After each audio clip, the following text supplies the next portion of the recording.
Ardi Afrikaa keessatti seenaa kubbaa miilaatiin maqaa guddaa horachuu kan hin dandeenye biyyi Itoophiyaa har'as dhibee isheetiif dawaa waan argatte hin fakkaattu. Xiinxaltoonni ispoortii biyya keessaa miidiyaa irratti qeeqarraa kana fi yaada furmaataa dhiyeessuu hin dandeenye. Komiin guddaan damee ispoortii kanaan ka'aa ture keessaa inni ijoon akkaadaamii ispoortii kubbaa miilaa guddatoo irratti hojjechuu dhabuu fi haala mijannaa dhabuu dirree ispoortiitti jedhu. Gama biraatiin federeeshinii kubbaa miilaa biyyattii irratti komiin ka'aa ture rakkoo tarsiimoo qabatamaa fi iftoomina dhabuun isaanii rakkoo ijoodha kanneen jedhanis muraasa miti. Yaadaan gama dachee Oromiyaatti yoo deebine immoo damee ispoortii kubbaa miilaatiin seenaa baroota darbeetii yemmuu wal bira qabnee ilaallu waltajjiin dorgommii muraasa irratti fooyyee waan qabnu fakkaanna.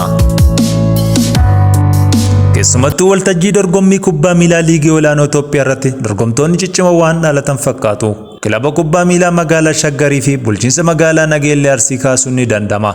Keessattuu leenjii isaa haarawaa qabatee seenaa addaa galmeessaa kan jiru kilabni magaalaa Shaggar isa tokko. Seenessa kennaadhaatiin ilma Oromoo dacheensi koomandoo biqilchite seeneffama kubbaa miilaa Oromiyaa maqaa gaariitti horuun onnee guutuun seenaa boonsaa garee kubbaa miilaa magaalaa Shaggariitiif hojjetaa jiru tokko wal isin barsiifna. Hanga xumura seeneffama keenyaatti nu faana turan affeerraa keenya. Maqaan guutuun isaa Bashiir Abdallaa Waayyisoo jedhama.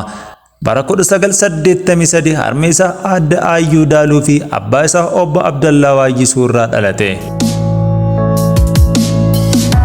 Kan dhalatee guddate godina Arsii Lixaa bulchiinsa magaalaa Nageellee Arsii lafa iddoowwan hawwata turizimii hedduun marfamtee argamtudha. Kanneen keessaa muraasni Hara Shaallaa, Hora Laangannoo, Paarkii Biyyoolessa Abjaataa fi Fincaaleephis kaasuun ni danda'ama.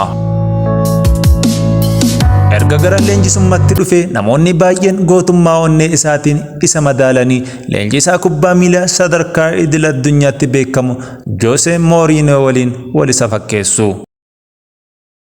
Bashiir Abdallaa kubbaa miilaa fedhii guddaa kan qabu abjuu isaa isa ganamaa sana dhugoomsuuf garee kubbaa miilaa BOFT erga hundeesse nama isa deeggaru dhabuun baay'ee rakkataa tureera. Guddina kubbaa miilaatiif jedhee piroojeektii kana bulchiinsa magaalaa Nageellee Arsiitti haa hundeessu malee yaadannoo addaa nama qabuuf tokkos ni yaadata. Yaadannoo isaa akka naannuuf ibsee jira. Magaalaa Nageellee Arsiitti waggoota dheeraaf piroojeektii kilabii BOFT jedhamu hundeessee waggoota 14 ol daa'ummaa kiyyarraa ogummaatti guddate. Guddinni kiyyaadhaatiif iddoo kana ga'uu kiyyaaf adda lubbuun hin jirtu. Rabbi nama jeennataa si haa godhu. Tsahaay jedhamti. Mana aadaa Tsahaay istaadiyeemii bira jiru isinis ispoonsira naa taate waggoota dheeraaf kilabii BOFT jedhu hundeessinee waggoota dheeraaf kan hojjechiisaa ture. Osoo gara leenjisummaatti sin dhumne taphataa kubbaa miilaa akka tures nu yaadachiisa. Wal cinaa ammoo kubbas kilaboota taphataa ture. Kilaboota fakkeenyaaf kan akka Walqixxee, Beenchii Maajii Bunnaa, Maqii Kanamaaf, Nageellee Kanamaa. Nageellee Kanamaa raansi ammoo gara daddabiitti hanga guddachuu tureera. Kanaan alattis leenjisummaa isaatiin taphattoota ciccimoo garee biyyoolessa Itoophiyaatiif akka oomishuu dandeessu nuuf kaasee jira. Osoo taphadhus ijoollee guddisa. Piroojeektii ijoollee ciccimoo hojjechiisee adda biyyaafis akka biyyaatti ijoollee fakkeenyaaf Salamoon Gammachuu, Dureessaa Gammachuu biyyaafis ijoollee leenjisaa bichaa osoo hin taane yookiin leenjisaa bichaa osoo hin taane ijoollee daa'ummaa isaanii irraa guddise adda iddoo guddaa jiran. Kanaafi kana bichaanii miti gammachuun kiyya kanan dhaga'amu gammachuu dachaati kiyya kaadhaa kaleessa ammoo daa'imman guddisa irratti bakka guddaa geettee maatii isii dandeettee biyya maqaa waamsiftee Nageellee maqaa waamsiftee iddoo kana ga'uun isaa naaf gammachuu guddaa. Fakkeenya dhiyoo tana under 2023 jedhaniiti waggaa 23 gad Salamoon Gammachuu biyya bakka bu'eeti kan Taanzaaniyaa irratti taphataa ture. Daa'ima san daa'ummaa isaa irraa kan guddisaa ture na'a. Bashiir Abdallah leenjisaa garee kubbaa miilaa magaalaa Shaggar erga ta'e ji'oota muraasa lakkoofsisee jira.